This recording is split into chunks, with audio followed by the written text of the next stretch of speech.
కడప జిల్లా బద్వేల్ నియోజకవర్గం అదనపు సమన్వయకర్త విశ్వనాథ్ రెడ్డి కీలక వ్యాఖ్యలు చేశారు. ప్రతి చోట కాంగ్రెస్ పార్టీ చేయబోయే కార్యక్రమాల గురించి, వారు చేయబోయే అభివృద్ధి గురించి చెప్పకుండా వైఎస్ వివేకానందరెడ్డిని చంపింది అవినాష్ రెడ్డి, భాస్కర్ రెడ్డి అని చెప్పడం ఎంతవరకు సమంజసమన్నారు. కేసులో నిర్ధారణ రాకముందే హంతకులని చెప్పడం ఆమెకు భావ్యం కాదన్నారు. రాబోయే ఎన్నికలలో కడప ఎంపీగా అవినాష్ రెడ్డిని, బద్వేల్ ఎమ్మెల్యేగా సుధను అఖండ మెజారిటీతో గెలిపించుకుంటామని ఆశాభావం వ్యక్తం చేశారు. శర్మలమ్మ గారు ప్రతి చోట వైఎస్ వివేకానంద రెడ్డిని చంపింది హంతకులు అవినాష్ రెడ్డి గారే, భాస్కర్ రెడ్డి గారే అని చెప్పడం ఎంతవరకు సమంజసం? దీన్ని నేను పూర్తిగా వ్యతిరేకిస్తున్నాను. ఎందుకంటే భారతదేశంలో చట్టాలున్నాయి, న్యాయ వ్యవస్థ ఉంది.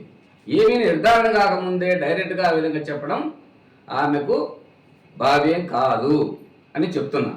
అలాగే రాష్ట్ర అభివృద్ధి గురించి కాంగ్రెస్ పార్టీ ఓటు వేయమని అడగడం కూడా చాలా చిక్కుచెట్టు. మన రాజన్న బిడ్డగానే ఆమెను గౌరవిస్తామే కానీ కాంగ్రెస్ పార్టీ పిసిసి అధ్యక్షురాలుగా మేము గౌరవించే పరిస్థితిలో లేము. ఎందుకంటే మన కాంగ్రెస్ పార్టీ మన రాష్ట్రాన్ని అడ్డగోలుగా, నిరాధారంగా, అన్యాయంగా విడగొట్టడం చాలా బాధాకరమైన విషయం. ఎందుకంటే ఈరోజు రాష్ట్రం ఈ దుస్థితికి దిగజారిపోయిందంటే కేవలము కాంగ్రెస్ పార్టీ తీసుకున్న నిర్ణయమే. తెలుగు ప్రజల ప్రధాన శత్రు